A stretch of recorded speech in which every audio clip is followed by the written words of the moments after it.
नमस्कार दोस्तों, welcome to my YouTube channel.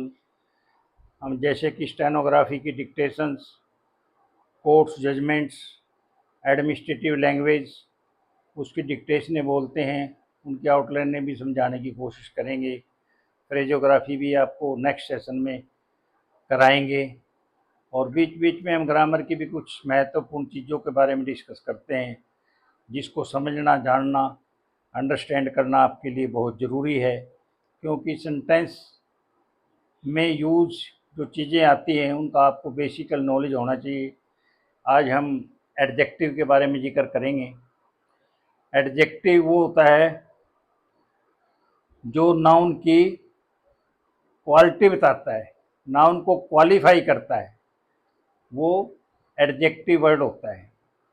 जो उसके गुण दोष को बताता है, ये अच्छा है, बुरा है, ऊपर है, नीचे है, तो इस प्रकार उसके गुण और दोष को दर्शाता है।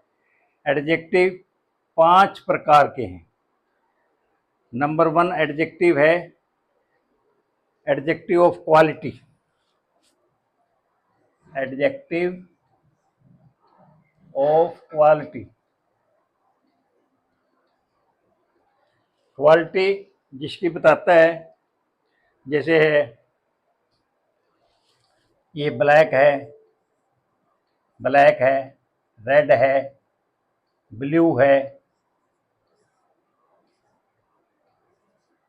गुड है, उसकी क्वालिटी बताता है, तो ये एडजेक्टिव ऑफ क्वालिटी है, नंबर 1 है। एडजेक्टिव जैसे कोई हमारी एडजेक्टिव है पॉजिटिव, फर्स्ट फॉर्म है, दूसरी कंपैरेटिव डिग्री है और तीसरी को हम सुपरलेटिव डिग्री कहते हैं। तो ये है ब्लैक, ब्यूटीफुल, ओल्ड वगैरह वगैरह, ये एडजेक्टिव ऑफ क्वालिटी है। Number 2 adjective of quantity. Adjective of quantity, number 1, number 2 adjective of quantity, उसकी जो मात्रा है उसको हम बताते हैं। भाई जैसे लिटिल है, थोड़ा है,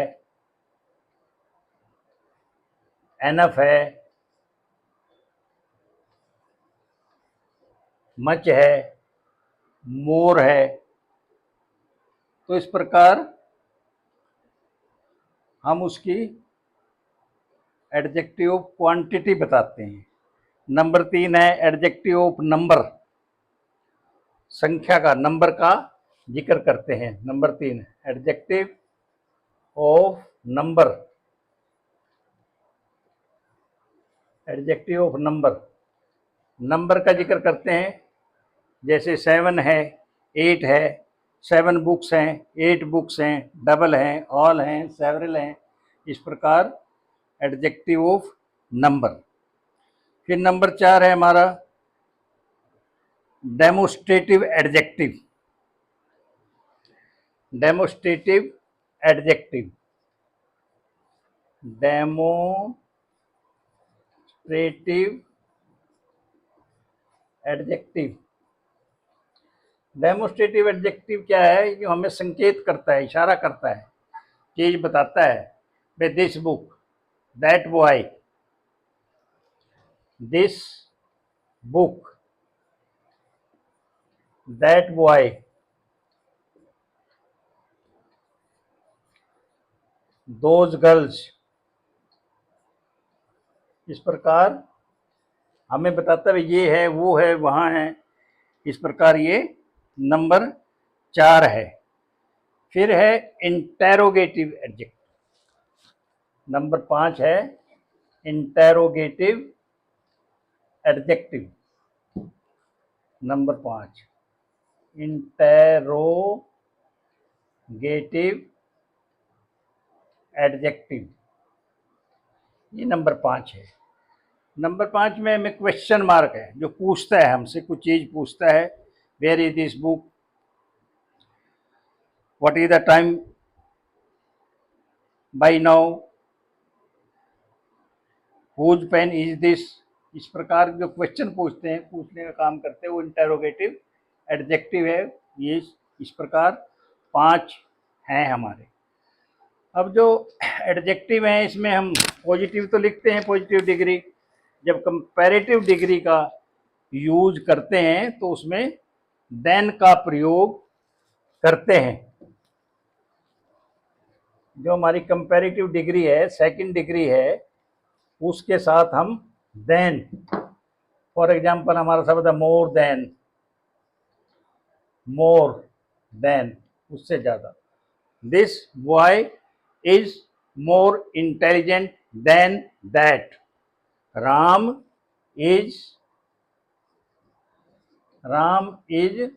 मोर इंटेलिजेंट देन श्याम। राम श्याम से ज्यादा इंटेलिजेंट है। इस प्रकार more than. This boy is richer than that boy, या लिख लो he is richer than that boy. तो रिचर सेकंड आ गई कंपैरेटिव डिग्री, इसके साथ हम देन का प्रयोग करते हैं। फिर ये हम देन के साथ तो करते रहते हैं, इसमें हमने और क्या देखना जब हम कंपैरेटिव करते हैं। इसमें जो स्पेशल चीज़ है, जो आपको याद रखने योग्य बात है, सीखने योग्य बात है, जो CGL दूसरे पेपर वगैरह वगैरह आते हैं उसमें ये चीज़ ऐसे पूछते हैं, सिंपल नहीं पूछते, वो ऐसी चीज़ पूछेंगे जो आपको अटपटी लगेगी, उसको समझने में दिक्कत आएगी। जैसे पूछते हैं the USA is more powerful than any nation. ये क्वेश्चन आपके पेपर में आ गया, CGL में आया हुआ है। The USA is more powerful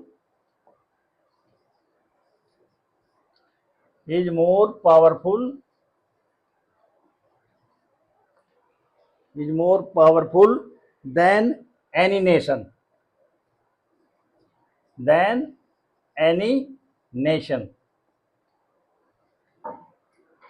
अब ये इसमें इसने पूछा है, इसमें क्या गलती है, इसका हमने गलती ढूंढनी है, तभी उसका नंबर मिलेगा। CGL के पेपरों में, दूसरे कम्पिटिटिव एग्जाम में ही आता है इज मोर देन भी ठीक लग गया, मोर के बाद देन लग गया, पावरफुल है, देन एनी नेशन, एनी किसी भी देश, मतलब इसमें क्वेश्चन उसने पूछा भाई किसी भी देश से, सारे देशों में किसी भी देश से ज्यादा पावरफुल है। लेकिन इसमें गलती क्या है, क्योंकि USA है, USA का USA से कंपैरिजन हम नहीं कर सकते। इसमें हम क्या लिखेंगे, is more powerful than any other nation.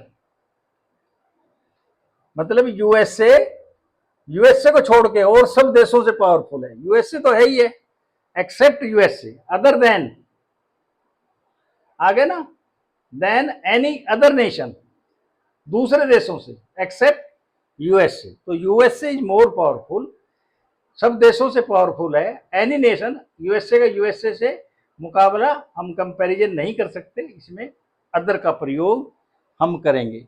India is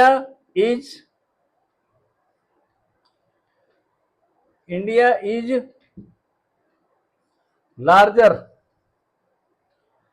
then any nation. इसमें भी वही चीज है, India is larger than any nation, बड़ा है संसार के दूसरे देशों में, लेकिन इंडिया का मुकाबला हम इंडिया से नहीं कर सकते। India is larger than any other nation, मतलब इंडिया को छोड़ के दूसरे देशों से बड़ा है। तो इस प्रकार इसको हमने समझना है, इसमें इसकी क्वालिटी देखनी है, कहाँ किससे क्या कंपैरिजन करना है। फॉर एग्जाम्पल हम लैंग्वेज के बारे में लिखते हैं, हमारी जो लैंग्वेज है, जैसे है Sanskrit, Sanskrit is easier than any other language. Sanskrit is easier than any language. इसमें भी वही बात है जो अदर की मैंने पहले बताई थी कि संस्कृत का संस्कृत से मुकाबला नहीं हो सकता। एनी अदर लैंग्वेज आएगा, एनी अदर लैंग्वेज, संस्कृत को छोड़ के दूसरी भाषाओं से आसान है। ये तो आसान है ही है, दूसरी भाषाओं में संस्कृत भी फिर शामिल हो जाएगी ना, अगर हमने अदर नहीं लगाया तो संस्कृत भी उसमें इंक्लूड रहेगी। एक्सेप्ट संस्कृत मतलब अदर देन, संस्कृत को छोड़ के दूसरी भाषाओं से इजी है, आसान है समझना। फिर है हमारा दूसरे जो शब्द हैं, हमारे कुछ शब्द ऐसे हैं जिसमें देन का प्रयोग नहीं आता, उनमें टू का प्रयोग आता है देन की अपेक्षा। वो जो शब्द है हमारे 5-6 शब्द हैं, जैसे हमारा senior, junior, senior, junior, inferior, superior,